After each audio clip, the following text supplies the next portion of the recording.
पूरे हिंदुस्तान को दिखा देंगे कि मुसलमान चुप नहीं है इस बिल के। अस्सलाम वालेकुम दोस्तों, मैंने आपको बताया था कि ये वक्फ बिल है जो पास होने जा रहा है, लेकिन अब मुसलमानों ने प्रदर्शन करना शुरू कर दिया है।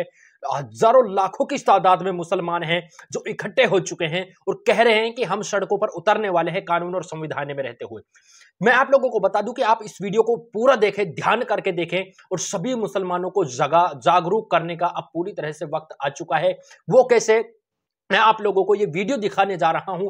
हल्का सा आप इस वीडियो को देख ले, उसके बाद में मैं आपको सब कुछ बताऊंगा।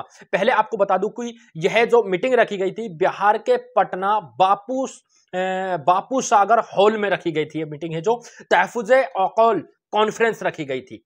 तो आप लोगों को जो कि इस कॉन्फ्रेंस में जो भी बातें हुई हैं, कितने लोग इकट्ठे हुए हैं, किस वजह से हुए हैं, आप लोगों को पूरी इस वीडियो को देखना है। सबसे पहले तो आप लोग जो कि इस मेन पॉइंट्स की बातों को जान ले, उसके बाद में फिर हम कुछ अहम बातें करने वाले हैं, क्योंकि आप लोगों के लिए अब ये जागने का पूरी तरह से टाइम आ चुका है। पहले इस वीडियो को देखें। है वो मुसलमानों की जितनी भी संपत्ति है इसको हड़पने का एक साजिश है। इस बिल के खिलाफ में पूरे हिंदुस्तान के लोगों को जगाया गया है। अगर ये बिल लोकसभा में पास होती है तो पूरे हिंदुस्तान में हम लोग एनआरसी से बड़ा आंदोलन करेंगे। पूरे हिंदुस्तान को दिखा देंगे कि मुसलमान चुप नहीं है। इस बिल के खिलाफ में हम लोग रहेंगे, क्योंकि ये बिल सीधी मुसलमानों की संपत्ति को हड़पना चाहती है।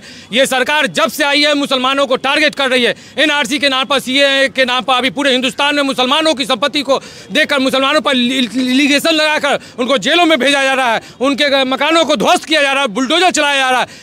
ये सीधी मुसलमानों के खिलाफ में इस तरह का बिल, इस तरह का रवैया अपनाया जा रहा है। इस सब के खिलाफ में पूरे हिंदुस्तान के मुसलमानों को जगाया जा रहा है कि मौका आएगा, एनआरसी से बड़ा आंदोलन करेंगे, पूरे हिंदुस्तान के लोगों को जगाएंगे और इसके खिलाफ में हम लोग लड़ेंगे, मरेंगे, जो होगा देखा जाएगा। इस पर मैं एक शेर कहना चाहता हूँ कि आज भी मेरे ख्यालों की तपिश जिंदा है, मेरे गुफ्तार की देरी ना रविश जिंदा है। आज भी जुल्म के नापाक रिवाजों के खिलाफ मेरे सीने में बगावत की खलिश जिंदा है। क्या नाम हुआ आप? मेरा नाम है असलम राज है। कहाँ से आए हैं? मैं यहीं पटना में रहता हूँ। मैं एक मेडिकल स्टूडेंट हूँ। अच्छा, काफ़ी यंग है और नौजवान तबके के जो मुस्लिम समुदाय के लड़के हैं वो अभी यहाँ आए हैं। तो आप लोग क्या कुछ समझ पा रहे हैं वक्फ बिल को? और इस हंगामे से पहले कभी आपने ये वक्फ बोर्ड का नाम भी सुना था? मैं इसको बहुत अच्छे से जानता हूँ और समझता भी हूँ। देखिए, हमारे कॉन्स्टिट्यूशन में आर्टिकल 25 के तहत हर रिलीजन को, हर मज़हब वाले को अपने अपने तौर तरीक़े पर उसको हिंदुस्तान में ज़िंदगी गुजारने का ये क्या कहते हैं, इख्तियार, उसको राइट है। अब उसी राइट को छीन करके और कोई गवर्नमेंट उसके राइट्स में अपना दखलंदाजी और मुदाखलत नहीं कर सकता। लेकिन अभी मौजूदा हुकूमत उसी चीज़ को हटा करके अब जो क्या कर रहे हैं, हमारे जो प्रॉपर्टीज़ हैं, ये प्रॉपर्टीज़ हमारी भी नहीं होती है। अगर कोई वक्फ करता है, किसी ज़मीन को देता है, तो देने वाला का भी उसमें हक़ नहीं होता है, ख़त्म हो जाता है। अब उस ज़मीन पर गवर्नमेंट अपना तसल्लुत जमाना चाहता है। और मुसलमानों की जो ज़मीन, ये सिर्फ मुसलमानों के लिए ये नहीं है, ये गैर मुस्लिमों के लिए भी है। जो उनकी ज़मीनें हैं वो ज़मीनें भी छिन जाएंगी, जो वक्फ कर दी गई हैं मंदिरों के नाम पे, किसी दूसरी चीज़ों के नाम पे, उन चीज़ों को भी छीन ली जाएगी। ये चीज़ दूसरों को भी समझना चाहिए। और अच्छा, आपसे एक और सवाल है। देखिए, वक्फ बिल का विरोध हो रहा है, अच्छी बात है, लेकिन वक्फ बिल में एक नया जो अमेंडमेंट आया है जिसमें 2 गैर मुस्लिम को भी जगह दी जा रही है, इसे कैसे देखते हैं?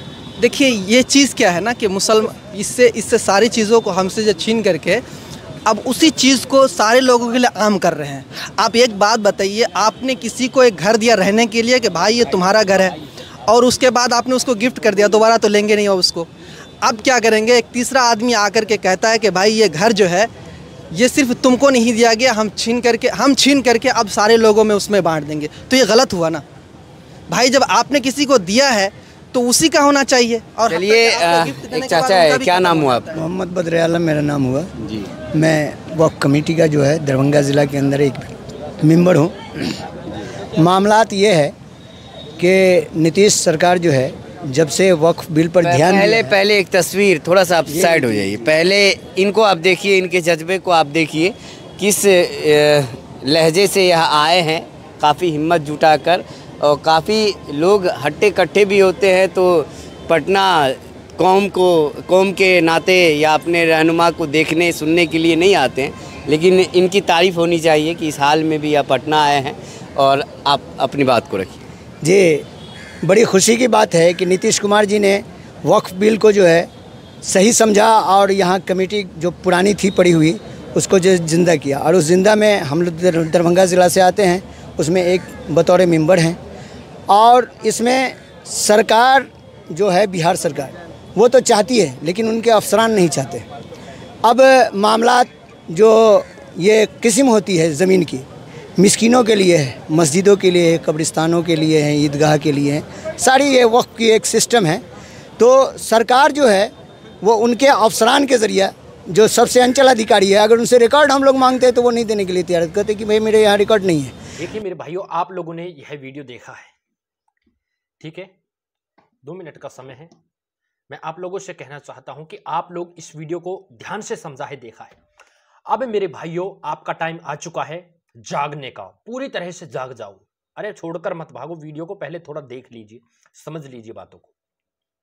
आप लोगों को पता है, अगर मैंने आपको पहले सुबह की भी वीडियो में बताया था, लेकिन एक भाई ने कमेंट्स किया था कि यार आप व्यू पाने के लिए वीडियो बना रहे हो। मेरे भाई, इसमें आपको अभी भी व्यू पाने के लिए मैं वीडियो बना रहा हूं क्या?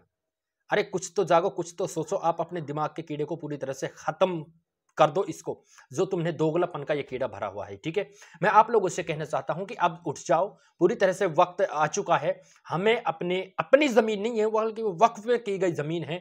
वक्फ में सभी मजलूमों की, जो कि मजलूम होते हैं, मस्जिदें होती हैं, जो बेचारे लाचार होते हैं, उनके पैसे होते हैं उसमें, वक्फ में, अगर समझा जाए तो अच्छे से, ठीक है। अब उसको हम किसको कैसे दे सकते हैं?